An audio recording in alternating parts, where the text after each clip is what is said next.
From the Weston A. Price Foundation, welcome to the Wise Traditions podcast for wise traditions in food, farming, and the healing arts. We are your source for scientific knowledge and traditional wisdom to help you achieve optimal health.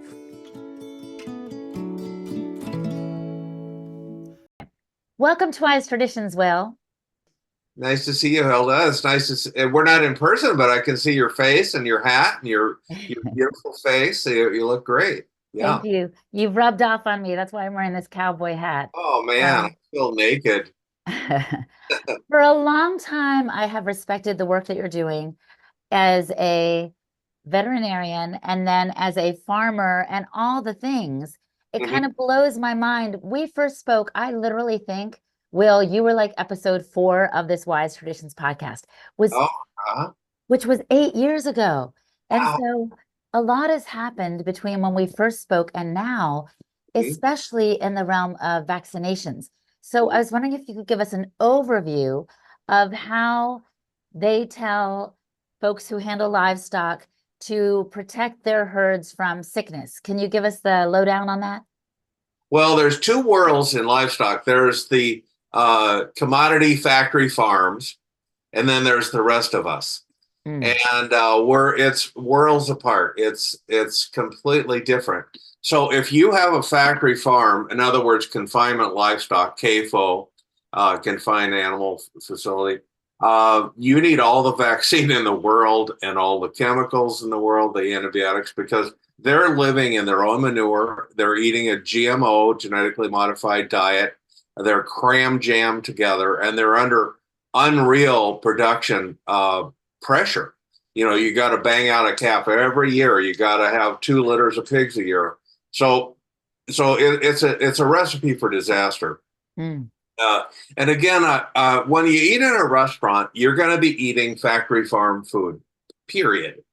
I live in a city of millions of people in Minneapolis, and I think there's one farm restaurant here that's the real deal. They serve food from their own farm, and with the exception of like orange juice and coffee, everything, all their produce, they raise all that. They raise the pork, the chicken, the eggs, the dairy products, but the rest of it, you're looking at Cisco truck basically.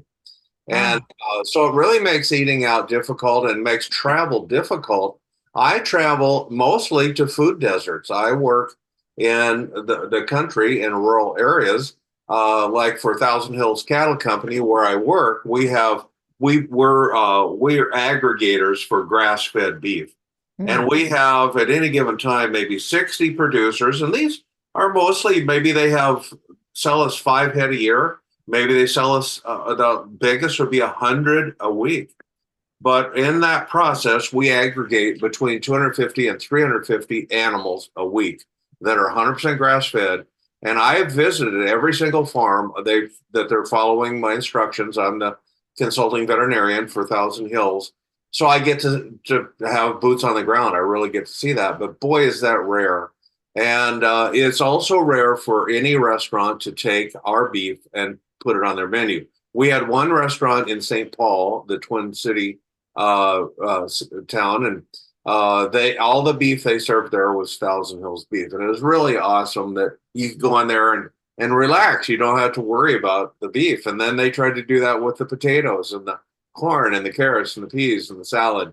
You know, so we're a long way from where we need to be with restaurant food. So, Will, we have some listeners who might not quite understand why you're saying it matters. Why does it matter the provenance of the meat on the table in the restaurant or in the grocery store? Why does its provenance matter? Why does it matter if it comes from a concentrated animal feeding operation or a factory farm versus a regenerative farm? What difference does it make in the quality of the meat? So many answers. Let me count the ways. But let's start with the fact that the number one source of pollution on the planet is what industry? What would you guess? Well, they say it's the cattle industry. Oh, it's agriculture in general. Yeah. Globally, the number one source of pollution is agriculture. So how we produce food for people is a determinant in pollution. So the runoff from a feedlot, they've converted manure, which in our systems is God's gift to farming, manure is fertility. They've converted that into a toxic waste product that they can't get rid of. And about the only way they've found to get rid of all the manure, because let's say hogs, for example, they live on a slatted floor in a factory farm. So all the poop and urine goes down into a system that washes it into a major manure lagoon. And this is true of most dairies too. All the manure that's in the barn is flushed into a lagoon manure pit. And that's Chernobyl. I mean, it's just really toxic. So when we eat that food, we're supporting more of that. And those people don't have your interest in mind. They are looking at the bottom line. Most are owned by corporate entities. And for the pigs, a classic example is a modern factory farm for pigs where Cargill or ADM or some large corporation, they own the pigs, they own the barns, they own the feed, and the farmer is just a janitor. That's all he gets, just to clean up the mess. And then if he doesn't do it right, he doesn't get paid. So it's a sick system. And I've helped only one that I can recall that was a nasty factory farm for hogs. I just don't work with them. They don't like what I do. They don't follow my directions. And even if they do temporarily, as soon as things get better, they start backing things down. Like, well, we're pampering them, and they use that word derogatively. I use it as like, yeah, I want to pamper my livestock. Why would you not want to pamper your livestock? Well, they don't. So, like with dairies, if they're not losing animals on a daily basis, if there aren't a pile of dead animals every day, they feel like that we got to cut something back, and they do. So this one large dairy hog operation called me because they were getting eaten alive by first they had PRRS, which is a respiratory disease of hogs. Wipe them out. It's just like it's a pandemic for hogs. Well, then they lost them almost everything. Then they recovered and they had PED, which is another disease of baby piggies. We call it pigs everywhere dead. That's not the real name for it, but it's this episode. So they call me, and it's a father and 4 sons. And so it's 5 families that live off of this operation. Well, they have, at the time I started working with them, 3,000 sows. Now, the sows are living in a crate. They're in a gestation crate, which is just big enough. I've heard it aligned to an airplane seat. Like you're pregnant and you're living in an airplane seat. You can't get out of it. Wow. They can't turn around. They can't scratch their butt. They can't do anything. And when I was let in there, I felt sorry for these farmers. They really wanted to break out of this deal, but they were trapped. Mm-hmm. So I said, Matt, okay, I'll try. I'll work with you. I know I can solve your problems. I just don't know if you believe it. So the first thing you do, you go to a chain link fence, and they unlock a big lock. And then you go to another chain link, and then the doors are all locked. So 3 layers of locking. And there are signs like no germs in, no germs out. Restricted facility. No access, there's all these signs that you don't associate. You're thinking old McDonald's farm, So yeah. It's like a nuclear power plant to get in. So then when you go in, you have to take all your clothes off, and you take a shower, and you have to scrub with a disinfectant soap all over your body, your hair, everything. Then you dry off, and then they put you in a moon suit with boots, with gloves, with earplugs, because you go deaf in there. With goggles and a respirator. So then you haven't even gone in yet. So that do all that. So you go in there. Well, you can see maybe 100 crates. Your eyes can see that far. 200, 300, 400, thousands of hogs in all these crates. And the screaming is just like it's deafening even with earplugs. And the respirator was on me 100% of the time. But for days, my nose was running. I was congested from having breathed all that nitrogenous waste that's in the air. It's ammonia. You're breathing ammonia. Well, and why are the animals screaming, Will, do you think?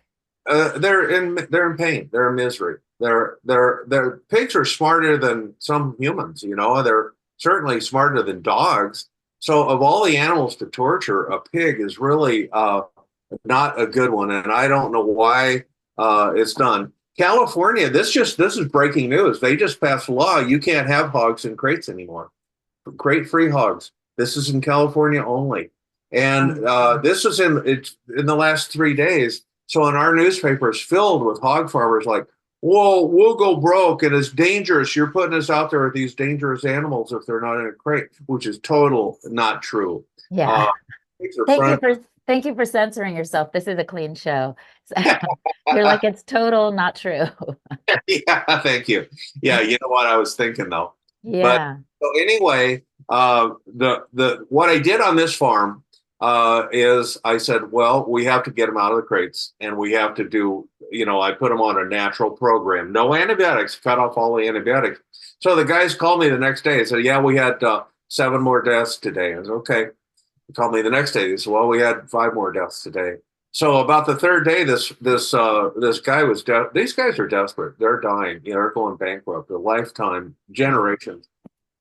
He said, I thought you said you could help me. And I said, well, yeah, I can, but you were falling off a cliff when I met you. And of course, you're going to go down a little further before we start going back up. Well, it was the 3rd or 4th day. They only lost 1 piggy, and then they never lost another one after that. So these farmers now have cut down to 450 sows, mama sows. They have the boars. They do natural breeding now. And they're making more money than they made when they had their average is about 1,200 sows. They were in the thousands. This is concrete city. This is like the airport. It's concrete everywhere. So, well, what are we going to do with all this concrete? I go, well, that's a good question. Do you have a bulldozer? So we're starting to dig some of it up. But they're now producing hogs for these humane certified, like Nyman pork. Actually, that's the one they're producing for, and they get such a premium for their meat that they're actually making more money. Pigs sell for about 60 cents a pound now. So you do all this work, you're all day long, you're cleaning up hogs and feeding them. You get 60 cents a pound, and it was as low as 11 cents just a year or two ago. So now they're getting several dollars a pound for this valuable pork. They're so happy, and they don't have to live in this hellhole anymore. But that was a rare exception for success. And I hope to do more of that. But again, they don't like my version of what they're doing. And in the newspaper this week, there's all these editorials. It's like, well, our pigs are not, what would they do anyway? Which reminds me of a story. A New Yorker was driving through the countryside, and he saw this farmer holding a pig up to an apple tree, and the pig was munching on the apples. And the New Yorker was just so curious. He said, why are you doing that? You can save so much time just by letting the pig eat them off the ground. And the farmer said, well, what's time to a pig? So, it's kind of like that dichotomy. And the only reason they get away with it, to answer your question, is that people don't know. They don't know how bad it is. There's no way you could even get in, for one. They're so terrified that a PETA rep will come in and take videos of and it's another sign you see on factory farms is no videotaping. So a big sign, no videotaping. Wow. Okay. So these factory farms that with thousands and thousands of animals are creating contamination because they don't know what to do with the waste. They're not using the waste as fertilizer, but it's running off into streams and bays and things like that. You don't live within 10 miles of one of these factories. Oh, right. They stink. Right. And then number 2, they're mistreating the animals. So, and then from what I understand as well, when the animals are in that stressful condition their whole life, then when we partake of that animal, whether it's fat, which may be loaded with toxins, or it's muscle meat, we're going to get some of that energy and that cortisol and all those things that are, not to mention the ingredients that are in vaccines. And that takes me to that question, Will. So talk to us about the role of vaccinations in these factory farms. Well, my answer is going to change, and I'm glad we're on a Weston A. Price site, because Dr. Tom Cowan has really done an enormous service to us, even though it's disrupting, because he's pretty much asking people, prove to me that there is such a thing as a virus. And there's a doctor in Germany. He's a biochemist. He's asking people. He said, "I'll give you 100,000 euro reward if all you do is just show me one study where they've actually isolated a virus." So this is really interesting. He's had that reward out there for 3 years. Nobody's claimed it. Oh, Nobody proved that they've isolated a virus. wow. So they're called the no virus sect of medicine now, and they're shunned. And as you probably know, Dr. Tom Cowan had to surrender his medical license because of his beliefs. He believes that humans are biologically alive, that they're energetically alive, which, by the way, back to that question about eating factory meat has bad energy in it, from not from a chemical sense, but from the energy that's put into it in that god awful situation. They only have one good day of their life, and that's the day they're killed to relieve them from the torture. So, is that the energy you want to put in your body? And again, that mainly is true for those of us that believe that food has energy in it, even if it's a carrot or a head of lettuce, if it's water, any liquid, it has the energy of the person that raised it or the person that cooked it or the surroundings. So that's another reason. And we did this with Thousand Hills when we first started in 2002. Our message was save the planet and enjoy doing it. In other words, this talk about the pollution, the loss of water, the loss of everything. It didn't sell grass-fed beef. It was not. Okay, so we said, well, grass-fed beef has a different pH. It's not a pH that deadly pathogens grow in. So you will never see salmonella, listeria, all the deadly pathogens in this type of meat. I suppose you could almost make it happen, but you'd really have to work at it. The same is true of raw milk, which is a whole other topic that we've talked about a lot. But we thought, well, the health part didn't sell. Okay, so we thought, well, let's sell grass-fed beef based on the fact that the fat in it is omega-3 fat, the good fat, the anti-inflammatory fat, whereas factory pork or beef or chicken or egg is eating a lot of seed oil. So they have omega-6 oil, which is the inflammatory fat that's in the meat. So we thought, well, why don't you not get a heart attack or a stroke? Why don't you eat this meat? Because it's full of omega-3 fat. And I'm not doing as great a job as we did with marketing then. It still didn't sell. Do you know what sold it? I happen to know, but go ahead. Go ahead. Okay. Well, we each of us that worked there, was only 5 of us, but we each got a little grill and an apron and a cowboy hat. And we went to all the food co-ops and the health food stores, and we had our little grill there, and we were grilling hamburger or steak. Would you like to try some 100% grass-fed beef? And that also, there's kind of a barter system agreement that if they take your sample, you have, well, it's 10 seconds, 30 seconds to say something. But what happens is when you put it in their mouth, the first word that comes out of their mouth almost universally is wow. So and then it jumps in the grocery cart, believe me. And then the second word that came, or sentence, anybody over about 50, they would say, oh, I remember when beef used to taste good. Now beef tastes like ketchup or Heinz 57 because it has no flavor, no good flavor. And pork tastes like what they're walking around in the confinement facility. So flavor really sells the beef. And again, it's funny when you're in a grocery store demonstrating grass-fed beef because they'll be pushing their cart. And it's really an interesting hobby. If you just go to any grocery store or supermarket and see what people are pushing around their cart and then what they look like. Oh, interesting. We are what we eat. And a lot of times there'd be like 5 pounds of garbage hamburger in their cart, and they go, this is not for me. My husband's family, I'm having an in-law gathering, and they don't care what they eat, so they're going to eat it. Oh my gosh. People get very defensive when you look into their grocery cart, like, oh, you got 15 pounds ice cream in there.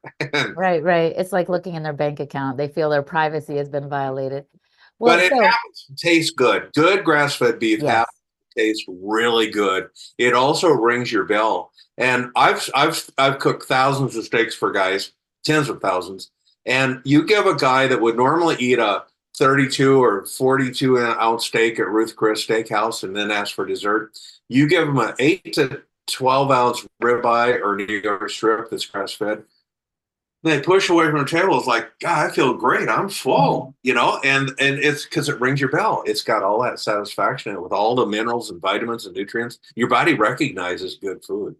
So there's a lot of reasons on both sides. There's a lot of reasons why people, I can't afford all that organic food. We have to eat. We clip coupons. And do you have a cell phone? Yeah, I have a cell phone. Do you have cable TV? Yeah, I have that. So again, it's like, where are you spending your money? Absolutely. And the phrase that we used to use was, would you rather pay your farmer or your doctor?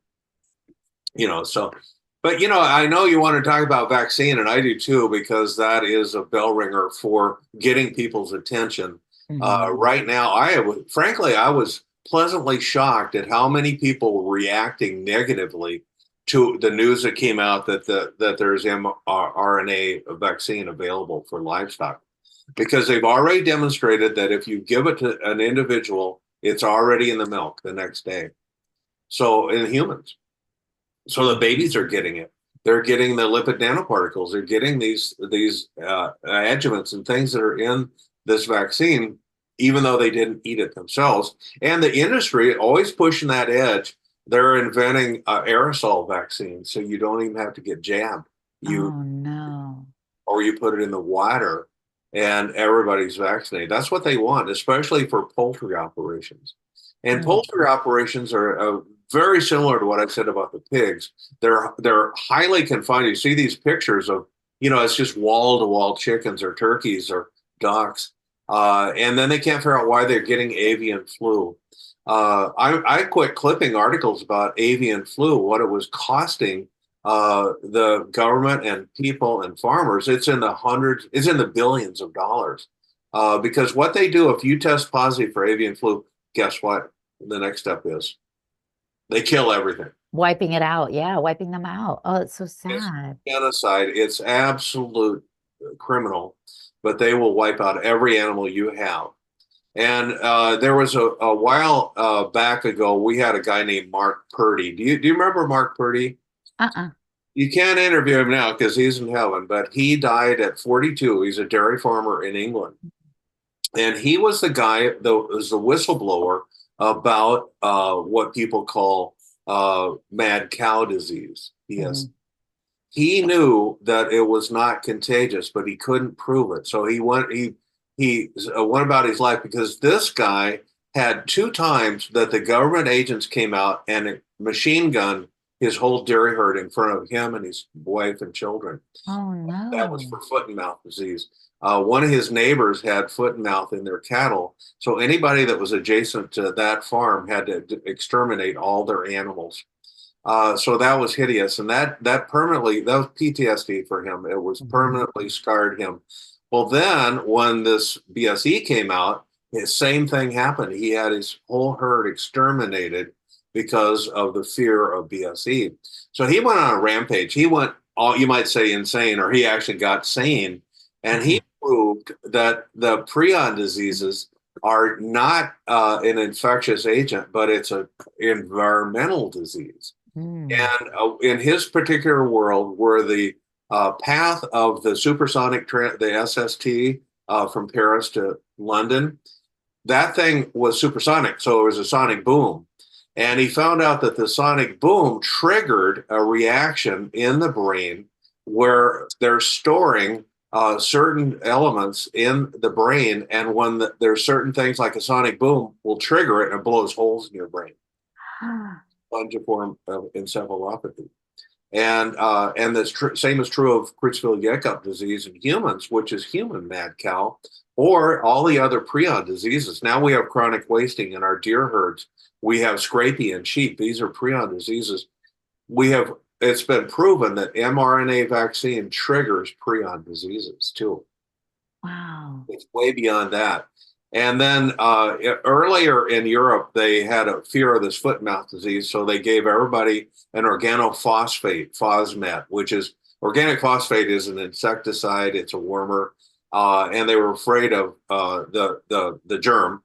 So they gave it at least double amount. And when they use Fosmet, they pour it down the back of the animal. It's a pour on right down the spine.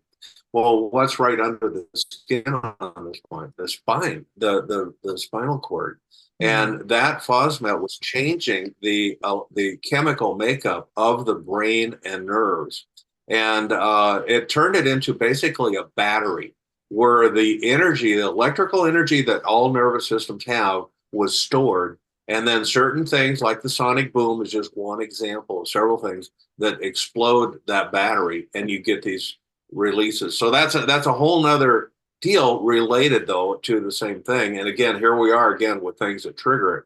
The avian flu people say, oh yeah, well the wild birds are carrying it. They don't get sick from it, but they're carrying it. So we have to keep the wild birds out of our farm. So they're shooting, they're poisoning, they're killing these wild birds because that's the source of this pathogen. Wow. Well, this sounds oddly familiar to me because during COVID, they were saying it's all the unvaccinated people that are making everyone else sick, and they're the ones carrying it, even though, what do they call it? Like the, non-symptomatic carrier. And I was like, or asymptomatic carrier. I thought, that's so insane. It's so illogical that a person can have something and spread it, though they have no effect on themselves. It's just kind of reverse psychology or something, some weird way of looking at it. People love that one because it enables them to, get away from the fact that you I would say, I don't want it, so I don't want to get it, and it's my health, so therefore, see ya. No, they say, well, yeah, but you're making your family and your neighbors vulnerable because of your selfish choice. And if you love other humanity, you will get jabbed. So it's a great sales pitch for them. It is. But so going back to the livestock, I do have many people in my circles who are concerned that they don't want to consume meat that has been given an mRNA vaccine. So how common is it? And is it common among regenerative farmers, let's say? Okay, the first answer is a cumulative answer from Tom Cowan and the other people that I respect, Andy Kaufman and others, is we don't know how common it is because it's a well-kept secret. We know for sure that there are swine vaccines that are mRNA with the lipid nanoparticles and all the other problems. Those are for sure that they exist. How common it is, we don't know. They want this aerosol vaccine very badly for the poultry industry, especially. But there's a very easy way to make sure that the meat you're eating doesn't have mRNA vaccine in it. Ask the farmer and find out if they use any vaccine. Because our 60 producers, we might have one or two newcomers that haven't been able to elevate their mentality to the position where we don't need no stinking vaccines, of any kind. And all the producers I work with, like I say, with one or two exceptions, don't use any vaccine, they don't use any chemical warmers, and they don't use any antibiotics. Why? They don't need them. They have healthy herds based on health from a healthy immune system. And that means they have to change pretty much everything. They have to mineralize their animals. They have to watch out for crowding. They have to watch out for mold mycotoxin that might be in the feed. They have to have their water tested because most rural water now is contaminated, polluted with nitrates. And that's a very bad situation from, again, this pollution from feedlots or from farmers that overdo it with nitrogen on their corn and beans. So if I'm hearing you correctly, Will, you were saying earlier that one farmer pivoted, he and his sons pivoted so that they could change the health of their pork, and actually it's benefited their company, their farm, in addition to their livelihood. But most conventional farmers, if they're reduced to the role, as you said, of caretaker or janitor, to me, the more natural way to go about it, like you said, with checking for mold and checking the water and testing the soil and different things, it's more involved. So there are a few that want to pivot from the conventional farming method to the regenerative, is the impression I'm getting from you. Yeah, well, they've been sold a lie because the industry says you can't afford to do all that. And in a way, they're right because meat is so cheap right now. We're addicted to cheap food. And that myth is very powerful and very hard to break. And they're told that you can't afford to do all this stuff. And I have to admit, like at Thousand Hills, we pay enormous value for the meat that we buy directly from the farmer that we sell, so that they can afford to. Then they can afford to do that. So what it boils down to, a farmer, if you're a commodity farmer, let's say you're wet corn and beans or milk or whatever, if you're a commodity, if you're producing a commodity, you're a price taker. You take whatever they offer. That's it. So if they're offering 11 cents for pork a pound, or if they're offering $12 a hundredweight for milk, you either have to shut up or take it. We are price makers. There's only one place in the world you can get, in our example, Thousand Hills beef from Thousand Hills. We're a branded product. So we're not a commodity. It's not on the stock exchange. It's like, if you want a Thousand Hills beef or something like it, here's what the price is. And we figured that out from day one. We figured out we have to charge $4.99 a pound for hamburger. And at the time, this is 2002, you could buy hamburger all day long for $1.99 a pound. And they look pretty much alike in the case. Yeah. And people would point to us. We're sitting there with our little grilling. Why would I want to pay $5 a pound for the same thing I can get for $2 a pound? And if I was tired, if I'd been there all day, I go, well, here, taste it, and then you'll know. Yeah. And That's maybe the answer to these consumers is the same thing that the companies would tell the farmers. You can't afford, actually, I would say, you can't afford to buy the cheap meat because the price you pay is the health, right? And that won't work, because that goes against the grain, that irritates them. I mean, you're right. You're 100% right. But it's very difficult. Here's my hope, and this is probably sounds very pessimistic to you, is the people that are eating garbage food are dying faster, and the farmers that are exposed to all these toxins raising it are dying off. So we're entering a new era where people it's Darwinian, but the people that are eating good food or raising good food are going to live longer. And just like I was a kid, I got off the farm as soon as I could get away to college, because farming in Kansas, our family are all wheat farmers. You're riding around in a circle all day on a John Deere tractor spraying poisons. And that did not appeal to me, even as stupid as I was and I was incredibly stupid. I did a lot of things I regret now. George Burns said, if I'd have known I was going to live this long, I'd have taken better care of myself. And I'm kind of that way. I'm paying for the donuts I ate when I was in college and the Coca-Cola, we rotted out our teeth, as kids, with all the candy that was available, that, we're just craving it.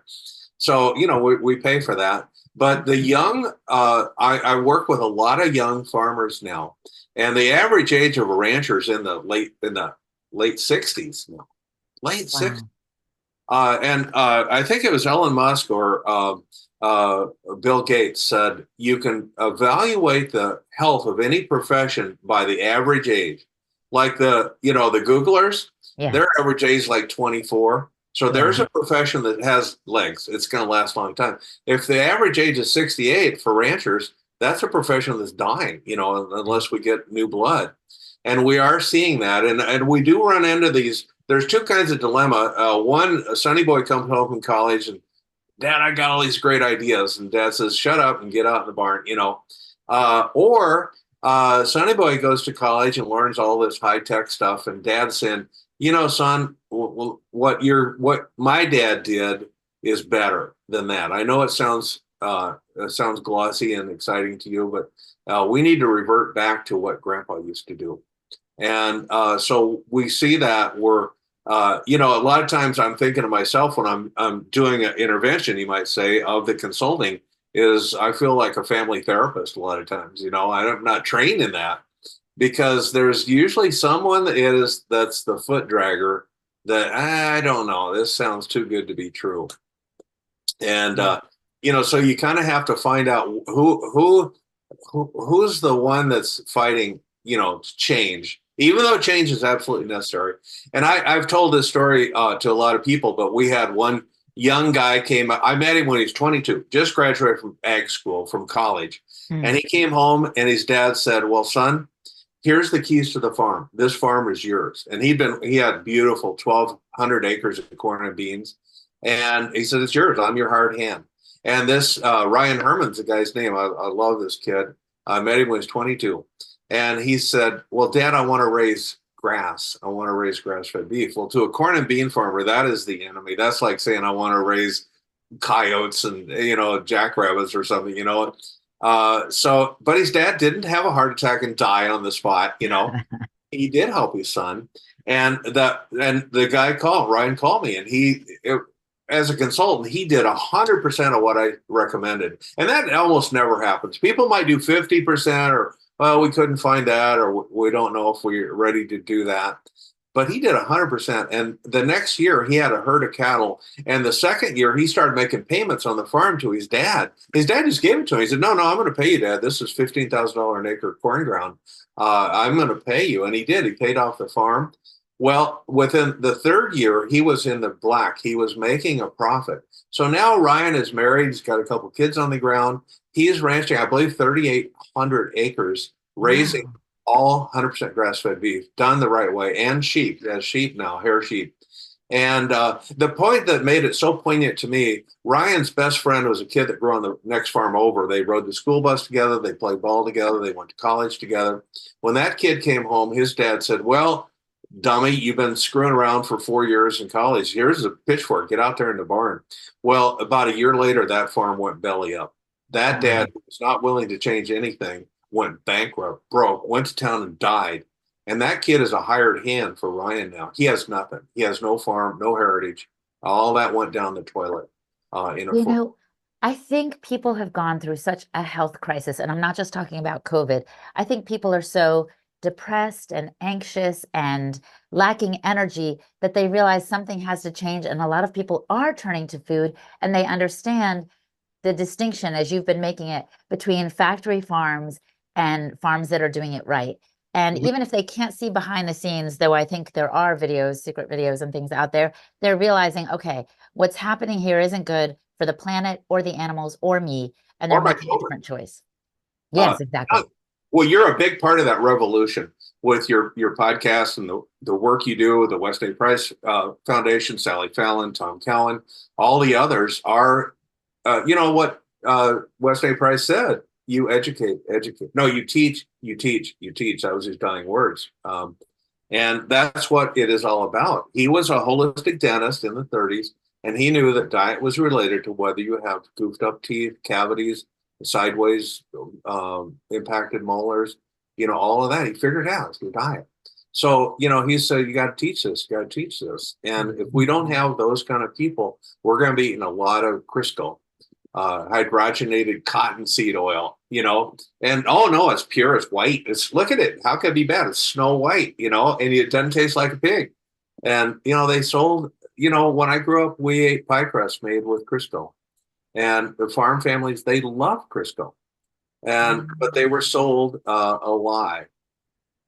And margarine, I grew up on margarine. My folks, farm family, like, well, margarine's healthier is what we were told, that margarine's better for you. And so I grew up as a kid. I didn't like butter as a little kid. That's right. These appearances are deceiving, and all those kind of Franken foods on the grocery store shelf. I like to say, if it has a long shelf life, it's likely to shorten yours.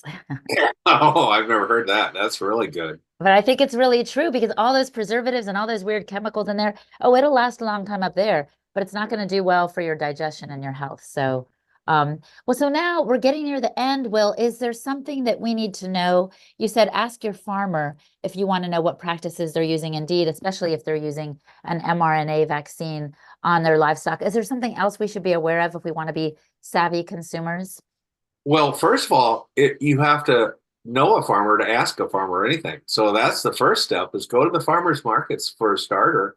If you live in the city, go to the farmers market and find out, because not all farmers are noble or altruistic or care.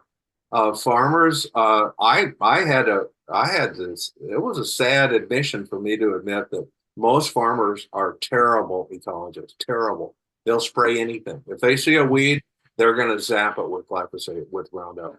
And unfortunately, they're not noble. So by intrinsically, and there's a poverty mentality that comes from way back, way back. A lot of us think, oh, well, I was from a royal family when we were over in Europe. We're not. 99% of us are white trash. That was our roots. Seriously. Wow. We're slave. And white trash people are not taught altruism or nobility of the honest kind. They're taught survival. You know, you're in a trailer and you're on welfare, and you know that just begets itself. So you know that whole thing about as we get more wealthy and as we prioritize how we spend our money, this is going to be a huge thing. I'm an optimist. I believe what we're doing at the West A. Price Foundation, all the chapter leaders, that's where I want to hang out. And these restaurants that have farm to table food, and if it's real farm to, that's where I want to spend my restaurant money. I don't go to Perkins or Applebee's or these places, even the high quality restaurants, that everything still comes off the Cisco truck, you know, from the restaurant. They just gussy it all up. And once you've seen behind the scenes, you can't unsee it. I think you especially know what goes on. You've been in those hoop houses that go for, you know, yards and yards and yards, and you've seen the conditions of those animals. I think once you've seen that, you're like, oh no, I can't have that chicken because I know where it's been, right? Yeah, I think a lot of PETA people are nutballs, you know, and but they're educating people. They're behind the scenes. They're hidden cameras. I got to respect them. They're risking their life to do that. Some of them have been killed to expose these cruelties, and so I'm a big fan. I'm a, you know, people eating tasty animals. That for me, that's my version of PETA. But you know, it's people eating tasty animals. So I kind of like that. Yeah. But so we're all in this together. I love your podcast. I love what you're doing, and being a veterinarian, I feel obliged to the plight of animals. That to me is everything in my life. I've been there since I was a little kid, and I still I like people too, but you know I like my dog better than a lot of people. Oh, I've heard that happens in a lot of dog families. They prefer their dog's company to other people. But listen, Will, I love your company, but I want to pose the final question to you here that we pose on the show. Now, I'm cognizant of the fact that you are a veterinarian, and but you've lived a long time, and I want to ask you the question I like to pose here at the end. If the listener could only do one thing to improve their health, only one thing. With nutrition. Yeah, how should they get there? Well, I have to use a trite phrase is know your farmer. You know, and that's what it boils down to, and that takes work. I'm qualifying my own axiom here, but it means you have to pay more attention to what you're eating and study, and it requires education and knowledge, and it requires you to get away from the propaganda from big food or big ag. We have to get beyond propaganda, and that's challenging. Carl Jung, the famous psychoanalyst, said, there's no coming to consciousness without pain. And that's the only phrase I have on the wall in my office here. There's no coming to consciousness without pain. In other words, people that are not in pain, when you're 18 years old and someone says, you know, smoking is bad for you. So what? I don't want to be an old person, you know, or something like that. They're not in pain yet. Right. And the farmers who come to me, they don't come to me. Nobody ever calls a holistic vet, tells me how great their life is and how great their animal is. The only people that call me are in pain. Things are not working. The wheels have fallen off and they're in pain and they know they have to change something. So I guess that's what it boils down to is if you're not in pain, you're not aware, you're not going to change anything. You're fat and happy. And then all of a sudden you get diabetes or you get stroke or you get a heart attack and then you're in pain. And then what was it you said about grass-fed beef? You know, so and that's a sad reality is that if you're not in pain, you will not change anything. That's just human nature. And, you know, so, you know, some people are very lucky. They eat junk food and they, you know, it's like, it seems unfair, but it's true. I mean, granted, they'd be smarter and happier and better looking if they ate better, but still, people can get away with murder. Our body is so incredible that we can tolerate abuse every day. You know, eating donuts and KFC and chugging soda pop, and still you still live quite a few years. It's But true. yeah, I just hope people can have some pain Well, enough, wake them up, but not permanently damage them. You know, yes, that's an ideal situation. right. And that's exactly what the Weston A. Price Foundation, the podcast, all of these initiatives are about. It's about what your work is too. It's kind of getting to people before it's too late, right? Yeah. Before they do have too much pain and they just can't even continue. And I'm so grateful for the time you spent today, for your anecdotes, for your warmth, and for your heart. Thank you so much, Will. I wish I could hug you right now, but I'm thinking it. Yes. Oh yeah. There you go. Yeah. Next time we see each other at the conference, hopefully next year or Big this year. big hugs, and I hope everybody that's listening can come to one of the conferences. It's the kind of thing that changes your life. And when you meet 100%. somebody that has the message that you've been living your life longing to hear, you hear it. That's the only original sin, is if you know better but you don't change. You know, it's fine to not know anything. You know, that's just ignorance is just what we're born with. But to know better and still do it the evil way, that's a crime to me. Yeah. Yeah. So we want people not only to know better, but to do better. I love it. Well, thank you for empowering us today. Really appreciate it, Will. Okay, thank you.